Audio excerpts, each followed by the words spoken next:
नमस्कार आप सभी को। मैं कुंदन प्रधान अपने विषय के साथ प्रस्तुत हूँ।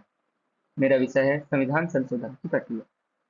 भारतीय संविधान आज से लगभग 75 वर्ष पूर्व बनकर तैयार हुआ था। ऐसे में इसको प्रासंगिक और समय के अनुरूप लचीला बनाए रखना अति आवश्यक था। इसलिए हमें संविधान संशोधन की आवश्यकता पड़ी। आइए विषय के परिचय की ओर चलते हैं।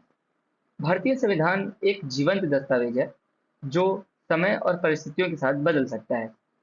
समाज में होने वाले सामाजिक, आर्थिक और राजनीतिक परिवर्तनों को ध्यान में रखते हुए संविधान संशोधन अति आवश्यक हो जाता है। यह प्रक्रिया यह सुनिश्चित करती है कि संविधान वर्तमान समय के अनुरूप बना रहे। आइए संशोधन का अर्थ समझने का प्रयास करते हैं। तो संशोधन का सीधा अर्थ यह हो सकता है कि किसी भी कानून या संविधान में आवश्यक परिवर्तन करना। इससे संविधान की प्रासंगिकता बनी रहती है एवं समय के साथ उसकी उपयोगिता भी प्रासंगिक बनी रहती है। अब अगली स्लाइड में हम संशोधन की आवश्यकता को अगर देखें तो हम देख सकते हैं कि समाज में निरंतर परिवर्तन हो रहा है एवं नए सामाजिक, आर्थिक व राजनीतिक परिस्थितियां भी सामने आ रही हैं। ऐसे में जो पुराने नियम या कानून हैं उनको बदलने की आवश्यकता भी होती है। अतः संविधान संशोधन इस कमी को पूरा करता है। संविधान को आधुनिक व प्रभावी बनाए रखने के लिए भी संविधान संशोधन अति आवश्यक है। अगले स्लाइड में हम यह देखते हैं कि संविधान संशोधन की पूरी प्रक्रिया जो है वह अनुच्छेद 368 में दी गई है। इसके अनुसार संसद को यह शक्ति दी गई है कि वह संविधान के नियम कानून में संशोधन कर सके। राष्ट्रपति की स्वीकृति भी संविधान संशोधन के लिए अति आवश्यक होती है। कुछ संशोधनों के लिए राज्यों की स्वीकृति भी आवश्यक होती है। अब अगले स्लाइड में हम यह अच्छे से जानने का प्रयास करेंगे कि संविधान संशोधन की प्रक्रिया कितने चरणों में होती है और एवं उसके कितने प्रकार होते हैं। तो संशोधन के हम 3 प्रकार देख सकते हैं और उनकी संशोधन प्रक्रिया भी उसके साथ-साथ हम समझने का प्रयास करेंगे। तो जो सर्वप्रथम है वह है साधारण संशोधन, जिसको हम साधारण बहुमत से संशोधित कर सकते हैं। इसके बाद है संरचनात्मक संशोधन यानी कि स्ट्रक्चरल अमेंडमेंट, जिसके लिए हमें विशेष बहुमत की आवश्यकता होगी। एवं इसके बाद तीसरा है संघीय संशोधन यानी कि फेडरल अमेंडमेंट, जिसके लिए हमें विशेष बहुमत के साथ साथ राज्यों की स्वीकृति भी चाहिए होगी।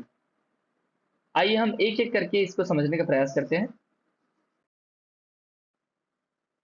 तो अगर हम साधारण बहुमत से संशोधन की बात करें तो इसका अर्थ यह होता है कि अगर हमारे पास ऐसे विषय हैं जहां पर नागरिकता कानून में परिवर्तन की बात हो रही हो, या संसद की कार्यावधि या संसद के नियम कानून में परिवर्तन की बात हो रही हो, या नए राज्य के गठन के नियम के ऊपर बात हो रहा हो, तो इन सभी विषयों पर हम साधारण बहुमत से संशोधन कर सकते हैं। इसके लिए हमें लोकसभा एवं राज्यसभा के प्रतिनिधियों से के 50% से अधिक लोगों के मतों की आवश्यकता होगी। यानी कि लोकसभा एवं राज्यसभा के कुल प्रतिनिधियों के 50% से अधिक प्रतिनिधियों का पक्ष अगर उस संशोधन की ओर जाता है तो हम साधारण बहुमत से उस नियम पर संशोधन कर सकते हैं।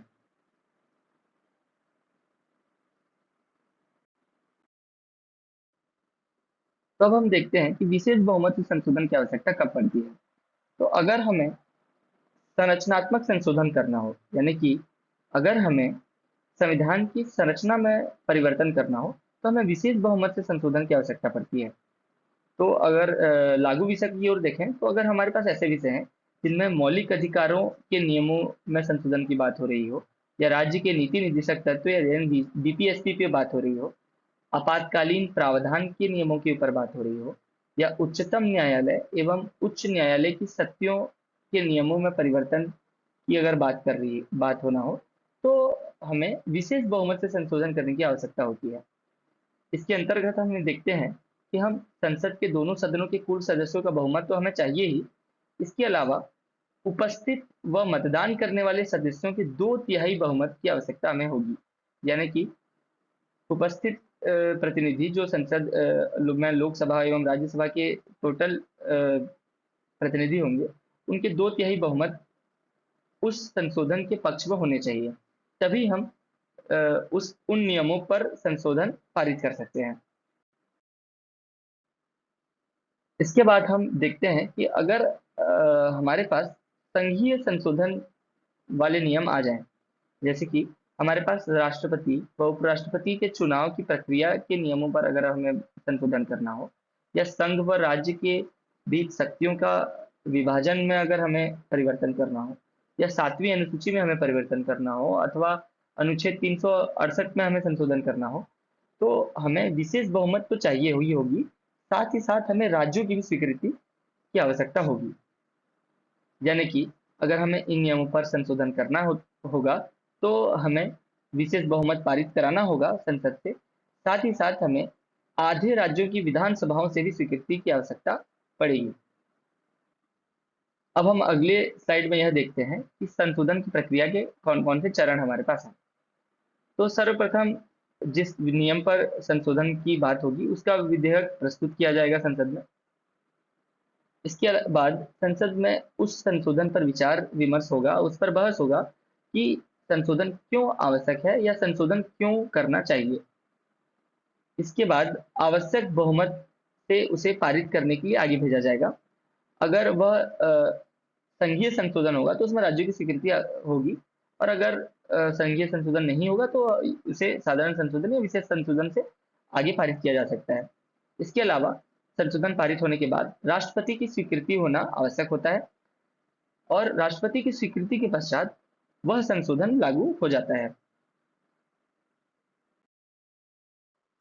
कुछ प्रमुख संशोधन के उदाहरण अगर हम देखें, तो 1958 में राज्यों का पुनर्गठन अधिनियम में जो संशोधन हुआ, वह साधारण बहुमत से संशोधन किया गया था, क्योंकि यह एक साधारण संशोधन था। इसके बाद हम देखते हैं कि 1978 में 44वां संविधान संशोधन पारित हुआ। आपातकालीन शक्तियों पर नियंत्रण व मौलिक अधिकारों की सुरक्षा के नियम पर जो पुराने कानून थे उन पर संशोधन किया गया, और इसके लिए क्योंकि यह एक स्ट्रक्चरल या संरचनात्मक संशोधन था, तो इसके लिए विशेष बहुमत की आवश्यकता पड़ी थी। इसके बाद हम देखेंगे कि 1992 में 1992 में 73वां संविधान संशोधन पारित हुआ, जिससे पंचायत राज संस्थाओं को संवैधानिक दर्जा दिया गया। इसके पहले पंचायत राज संस्थाओं को संवैधानिक दर्जा प्राप्त नहीं था, तो इस नियम को संशोधित करके पंचायत राज संस्थाओं को संवैधानिक दर्जा दिया गया। इसके लिए विशेष बहुमत के साथ साथ हमें राज्यों की स्वीकृति की भी आवश्यकता पड़ी थी, क्योंकि यह एक संघीय संशोधन था। तो अब हम प्रेजेंटेशन की समरी की ओर बढ़ें, तो संविधान संशोधन के हमने 3 प्रकार देखे, जहाँ पे हमने साधारण संशोधन देखा, जिसके लिए हमें साधारण बहुमत की आवश्यकता पड़ी। हमने देखा संरचनात्मक संशोधन यानी कि स्ट्रक्चरल अमेंडमेंट, जिसके लिए हमें विशेष बहुमत की आवश्यकता पड़ी। एवं उसके बाद हमने देखा संघीय संशोधन, जिसके लिए हमें विशेष बहुमत के साथ साथ राज्यों की स्वीकृति की आवश्यकता पड़ी। हमने साधारण बहुमत में देखा कि इसके लागू विषय जो होंगे वो नागरिकता होंगे, या राज्य पुनर्गठन विषय जैसे विषय होंगे, जहाँ पर हमें लोकसभा एवं राज्यसभा के कुल 50% से अधिक प्रतिनिधियों के मतों की आवश्यकता होगी। इसके अलावा हमने विशेष बहुमत में देखा कि लोकसभा और राज्यसभा के कुल प्रतिनिधियों के 2/3 उपस्थित सदस्यों का बहुमत हमें चाहिए होगा। इसके साथ साथ हमने यह देखा कि मौलिक अधिकार, नीति निर्देशक तत्व जैसे विषय पर हमें विशेष बहुमत जैसे बहुमत की आवश्यकता होगी।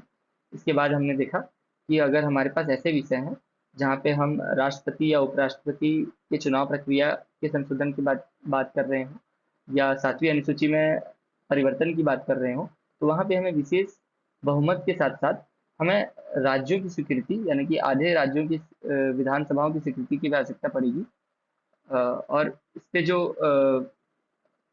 मतदान करने वाले सदन होंगे वो लोकसभा और राज्यसभा होंगे, एवं साथ ही साथ विधानसभाओं से भी हमें स्वीकृति की आवश्यकता पड़ेगी। अब निष्कर्षतः हम यह पहुंचते हैं कि संविधान संशोधन प्रक्रिया लोकतांत्रिक और संतुलित है। यह संविधान की स्थिरता और लचीलापन दोनों सुनिश्चित करती है। इससे भारत का संविधान समय के अनुसार प्रासंगिक बना रहता है। इससे हमें यह भी प्रेरणा मिलती है कि हमें समय के साथ बदलते रहना चाहिए एवं पुराने ख़्यालातों को छोड़ते हुए हमें नए भविष्य की ओर अग्रसर होना चाहिए। धन्यवाद। आशा है कि आपको यह पीपीटी यूज़फुल लगी होगी। धन्यवाद।